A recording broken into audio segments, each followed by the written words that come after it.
नमस्कार दोस्तों, आप सबका फिर से स्वागत है आपके अपने इस चैनल पे जहाँ पे आप सीखते हैं सेल्फ इम्प्रूवमेंट और हैबिट बिल्डिंग के बारे में। आज का जो चैप्टर है वो बेस है ऑटोमेटिक हैबिट जो चैप्टर 14 है उसके ऊपर, जिसका नाम है how to make good habits inevitable and bad habits impossible. ये चैप्टर पूरी तरह से फोकस करता है बैड हैबिट्स को ब्रेक करने में, लेकिन इस चैप्टर के एंड तक इसमें जो स्ट्रैटेजीज है उसका यूज़ अच्छी आदतों को लगाने के लिए कैसे किया जाए इसके बारे में भी बताऊंगा, तो इस वीडियो को एंड तक जरूर देखना। तो इस वीडियो में आप सीखेंगे स्ट्रेटजी जैसे कि कमिटमेंट डिवाइस क्या होता है, वन टाइम एक्शन क्या होता है और ऑटोमेशन का यूज़ कैसे कर सकते हैं आप अपनी अच्छी आदतों को लगाने के लिए और बुरी आदतों को तोड़ने के लिए। So without wasting any time let's get started. इस चैप्टर की समरी सुनने से पहले मैं आपके साथ 2 पॉइंट शेयर करना चाहता हूँ जो कि बहुत पहले मुझे करने चाहिए थे लेकिन अब मैं कर रहा हूँ, तो इस दोनों पॉइंट्स को अच्छी तरीके से समझना। देखो, सबसे जो पहला पॉइंट है वो है हम सिर्फ आदतों के लिए स्ट्रैटेजीज का यूज़ नहीं करते, बल्कि उन आदतों से जो अल्टीमेट गोल हम पाना चाहते हैं उसके लिए हम इन स्ट्रैटेजीज का यूज़ भी कर सकते हैं। जैसे कि फॉर एग्जांपल एक्सरसाइज एक आदत है और इसका अल्टीमेट गोल है हेल्थ। कोई भी एक्सरसाइज करता है वो इसलिए नहीं करता क्योंकि उसे एक्सरसाइज में मजा आता है, उसे अपनी हेल्थ बिल्ड करनी है, इसलिए तो उसका अल्टीमेट गोल होता है हेल्थ को बिल्ड करना। तो इस बुक में जो भी स्ट्रैटेजीज है वो सिर्फ आदतों के लिए नहीं है बल्कि अल्टीमेट गोल को पाने के लिए भी है। और दूसरी चीज़, आदतों का मतलब ये नहीं होता कि आप उसे हर रोज़ करें। हो सकता है आपकी आदतें वीकली हो, कभी कभी मंथली और कभी कभी ईयरली भी हो सकती है। एग्जाम्पल देके चलता हूँ, आपके जो बिल्स पे करते हो, इलेक्ट्रिसिटी बिल हो सकता है, फ़ोन का बिल हो सकता है, वो आप डेली नहीं करते हो लेकिन मंथली करते हो। क्या इसका मतलब वो आदत नहीं है? बिल्कुल है। आपको आदत तो लगानी होगी मंथली बिल्स पे करने की। अगर ऐसा नहीं करोगे तो फाइनेंशियल स्टेबिलिटी नहीं मिलेगी। इससे हमारा पहला पॉइंट भी मैं प्रूव कर सकता हूँ। पहला है आदतें यानी कि बिल्स पे करना और दूसरा है अल्टीमेट गोल यानी कि फाइनेंशियल स्टेबिलिटी। हम बिल्स पे करते हैं ताकि हमें फाइनेंशियल स्टेबिलिटी मिल सके। तो इस चैप्टर की शुरुआत में एक स्टोरी है एक आदमी की जो कि एक ऑथर होता है जो बुक्स राइट करता है, जिसका नाम होता है विक्टर ह्यूगो। अब विक्टर ह्यूगो अपने जो पब्लिशर है उनसे कहता है कि मैं आपको इस साल के एंड तक एक बुक दे दूंगा, उसे आप पब्लिश कीजिए। लेकिन उसके प्रोक्रेस्टिनेशन की वजह से वो बुक्स लिख ही नहीं पाता है। वो पार्टीज करता है, बाहर दोस्तों के साथ घूमने जाता है, बहुत सारी चीज़ें करता है, बहुत मज़े करता है और इसी की वजह से वो बुक नहीं लिख पाता है। तो उसका जो पब्लिशर है वो कहता है कि मैं तुम्हें अब 2 महीने दे रहा हूँ, कुछ भी करो, मुझे बुक लिख के दो ताकि मैं इसे पब्लिश कर सकूँ। अब जो विक्टर ह्यूगो है उसे समझ आता है कि उसका जो प्रोक्रेस्टिनेशन है उसे बहुत बुरी तरीके से मार रहा है, उसी की वजह से वो बुक नहीं लिख पा रहा है। तो उसको काउंटर करने के लिए वो एक स्ट्रेटजी अपनाता है। उसकी जो असिस्टेंट है उसे वो कहता है कि उसके जो भी कपड़े हैं, जो भी बाहर जाने के कपड़े हैं, पहनने के कपड़े, वो सारे एक कबर्ड में लॉक कर दे और उसकी जो चाबी है वो अपने पास रख दे। अब उसकी असिस्टेंट जैसा विक्टर ह्यूगो ने कहा वैसा ही करती है। अब विक्टर ह्यूगो के पास सिर्फ एक ब्लैंकेट होता है जो कि वह कमरे में बंद रह के यूज़ कर सकता है। अब हालांकि उसके पास सिर्फ एक ब्लैंकेट है तो उसको बाहर जाने का कोई चांस ही नहीं है। इस वजह से वो प्रोक्रेस्टिनेट कर ही नहीं पाता है क्योंकि उसके पास कोई ऑप्शन ही नहीं है, या तो बुक लिखो या तो बैठे रहो। और फिर जब 2 महीने हो जाते हैं, बुक के पब्लिश की डेट जो होती है उससे 2 दिन पहले ही वो बुक पब्लिश हो जाती है। तो इस तरह से विक्टर ह्यूगो अपनी बुक को पब्लिश करते हैं। अब जो एटॉमिक हैबिट जो बुक है उसके जो ऑथर है जेम्स क्लियर, वो ये कहते हैं कि कभी कभी अच्छी आदतों को लगाने से ज़्यादा इंपॉर्टेंट होता है बुरी आदतों को मुश्किल बनाना। यानी कि अगर आपको कोई बुरी आदत है उसे करना इतना मुश्किल बनाना कि आप उसे कर ही ना सको। जैसे कि विक्टर ह्यूगो ने एक स्ट्रैटेजी अपनाई जिसका नाम है कमिटमेंट डिवाइस। अब कमिटमेंट डिवाइस क्या करता है कि आपको एक प्रेजेंट में एक डिसीजन लेना होता है जिसका इम्पैक्ट फ्यूचर में होगा, फ्यूचर एक्शंस पे होगा। जैसे कि उन्होंने एक प्रेजेंट में डिसीजन लिया कि उनके कपड़े लॉक किए जाए। अब उसका इम्पैक्ट क्या हुआ कि फ्यूचर में जब भी उन्हें बाहर जाना है वो जा ही नहीं सकते।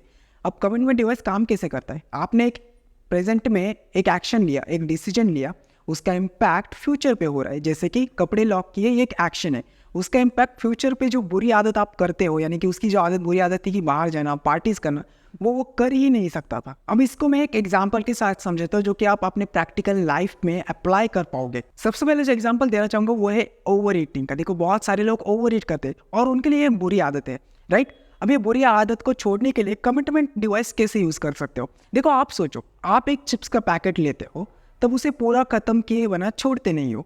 आप ओवर ईटिंग जो करते हैं उनकी प्रॉब्लम क्या होती है, वो जो चिप्स के पैकेट है या फिर जो भी फूड वो खाते हैं वो बहुत बल्क में ले लेते हैं।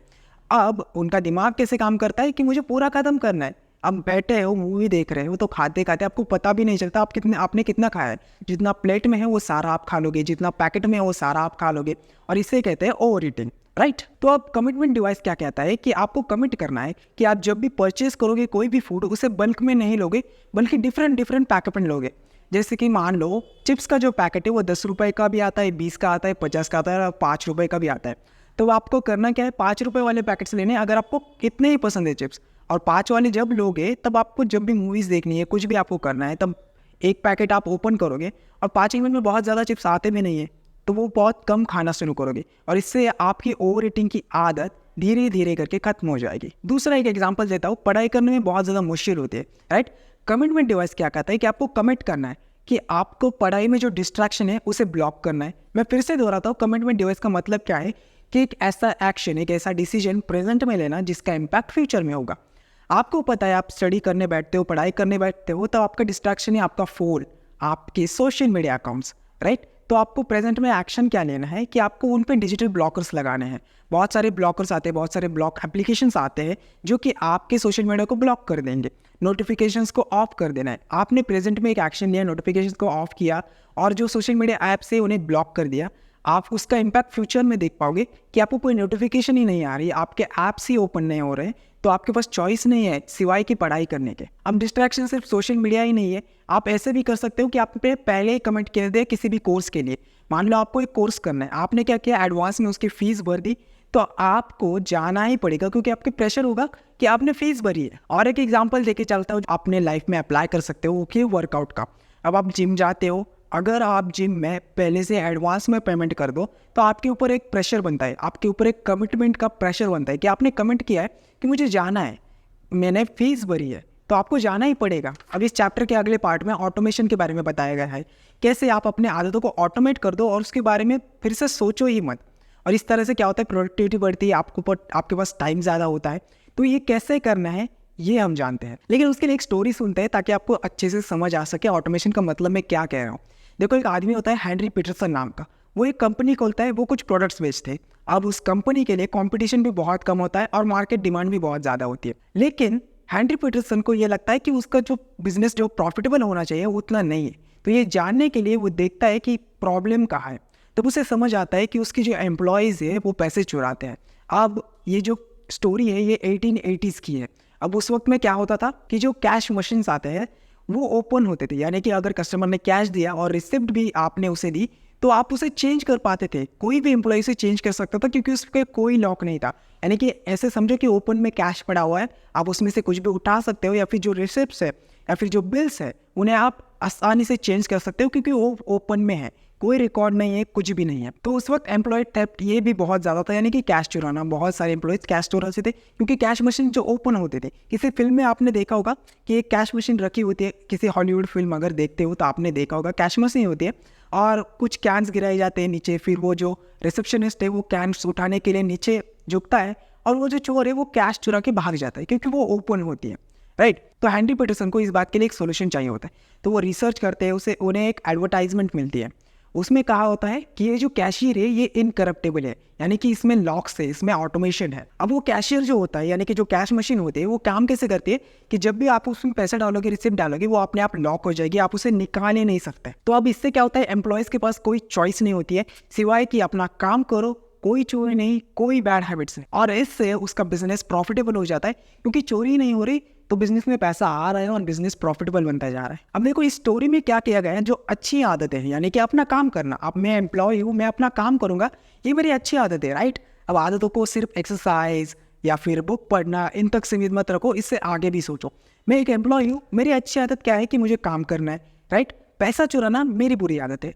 मान के चलो मैं एम्प्लॉय हूँ, ऐसा मत सोचो मैं पैसे चुराता हूँ। अब हेनरी पीटरसन ने क्या किया, मेरी बुरी आदत को पूरी तरीके से ब्लॉक कर दिया। और वो कैसे, वो कैश मशीन को चेंज करके, जो कि कैश को अंदर ही अंदर लॉक कर देती है, राइट। अब मेरे पास कोई चॉइस ही नहीं है, तो मुझे अपना काम ही करना पड़ेगा, जो कि है प्रोडक्ट्स को सेल करना, कैश लेना, उसके अंदर डालना, उसके रिसिप्ट्स बनाना। और उसके लिए उन्होंने किस चीज़ का यूज़ किया, ऑटोमेशन का। अब उस वक्त तो ऑटोमेशन इतना एडवांस नहीं था, आजकल का AI की तरह नहीं था। उस वक्त का ऑटोमेशन यानी सिर्फ कैश को लॉक कर दिया, बस इतना ही ऑटोमेशन समझो। ये मत समझो कि उस वक्त AI था, ये 1880s की स्टोरी है, इसलिए उस वक्त AI वगैरह कुछ नहीं था। अब आप इस चीज़ का यूज़ कैसे कर सकते हो, आप तो ऑटोमेशन बहुत ज़्यादा एडवांस हो चुका है, इसका यूज़ आप कैसे कर सकते हो। चलो वो ऑटोमेशन का यूज़ कैसे करना है ये सीखते हैं। इस वीडियो के शुरुआत में मैं आपको 2 पॉइंट समझाए थे। सबसे पहला कि हम सिर्फ स्ट्रैटेजी इसलिए यूज़ नहीं करते क्योंकि हम आदतें लगा सके, इसलिए भी यूज़ करते हैं ताकि हमारा जो अल्टीमेट गोल है उसे हम पूरा कर सके।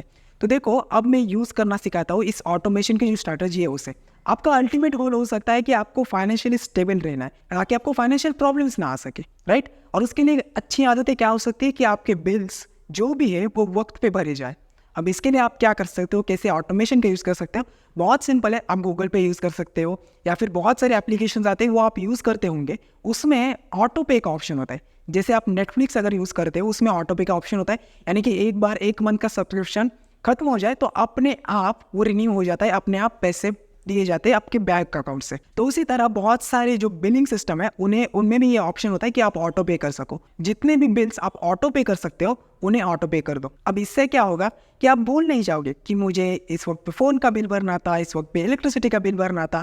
तो इससे क्या होगा, जो भी पैसे बिल्स के लिए है वो अपने आप बिल में चले जाएंगे और आपकी फाइनेंशियल कंडीशन बिल्कुल अच्छे से रहेगी। अब इसे आप सेविंग के लिए भी यूज़ कर सकते हो, यानी कि जो फाइनेंशियल गोल है आपके, जो अल्टीमेट गोल है फाइनेंशियल स्टेबिलिटी का, उसका यूज़ भी आप कर सकते हो। देखो कैसे कि देखो बैंक में कोई ऑप्शन होगा, मुझे पता नहीं, बैंक्स के बारे में इतना ज़्यादा पता नहीं है मुझे, लेकिन बैंक्स में कोई ऑप्शन होगा कि आपकी जो सैलरी आती है उसका अपने आप कुछ अमाउंट आपके सेविंग अकाउंट में या फिर एफडी में या फिर किसी म्यूचुअल फंड में या फिर किसी स्टॉक्स इन्वेस्टिंग में अपने आप चला जाएगा। तो अगर ऐसा कुछ है तो जाकर बैंक में जानकारी लो और ऐसे भी चीज़ें आप कर सकते हो। और एक सिंपल सा एग्जांपल देके चलता हूँ जो कि मैंने हर एक चैप्टर की समरी में दिया है, वो कि एक्सरसाइज का।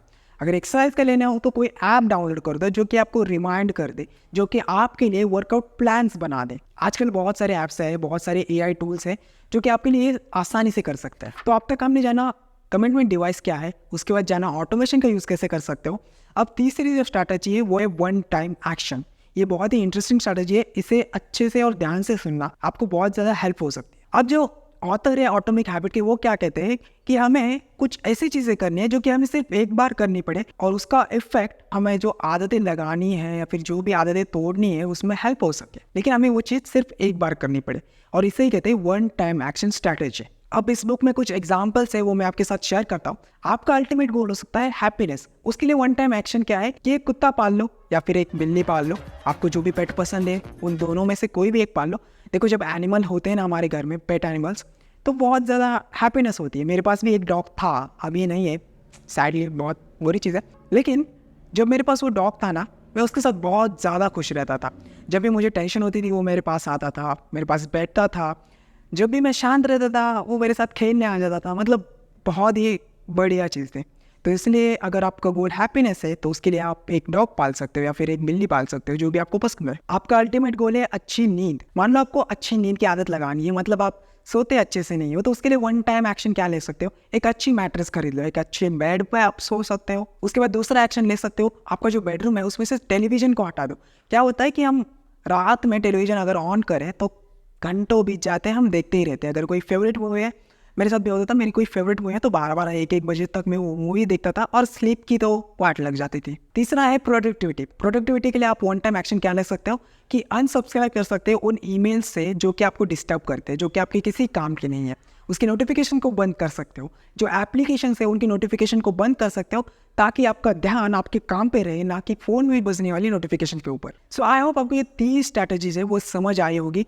पहली है कमिटमेंट डिवाइस, दूसरी है ऑटोमेशन और तीसरा है वन टाइम एक्शन। इन तीनों स्ट्रैटेजीज को अच्छे से अपनी लाइफ में यूज़ कीजिए और अच्छी आदतों को लगाने में ये आपको बहुत ज़्यादा हेल्प करेगी और बुरी आदतों को तोड़ने में भी बहुत ज़्यादा हेल्प करेगी। तो इस बुक का अगला चैप्टर है वो भी बहुत ज़्यादा इंटरेस्टिंग है, तो उसे देखने के लिए इस चैनल को सब्सक्राइब जरूर करना। और अगर ये वीडियो पसंद आए तो प्लीज़ इस वीडियो को शेयर कीजिए, लाइक कीजिए एंड कमेंट में बताना कि आपको ये वीडियो कैसा लगा। क्या आपको ये स्ट्रैटेजी हेल्पफुल लगती है? क्या मैंने अब तक जो भी वीडियोज़ बनाए क्या आपके लिए वो हेल्पफुल है? आपने उसमें से जो स्ट्रैटेजीज़ है, जो टिप्स और ट्रिक्स है वो यूज़ की या नहीं? और अगर की है तो उसके बेनिफिट्स आपको कैसे हुए? प्लीज़ कमेंट में ज़रूर शेयर करना। इससे मुझे कुछ फीडबैक मिलता है और मैं अपनी वीडियोज़ को इम्प्रूव कर सकता हूँ। Thank you for watching.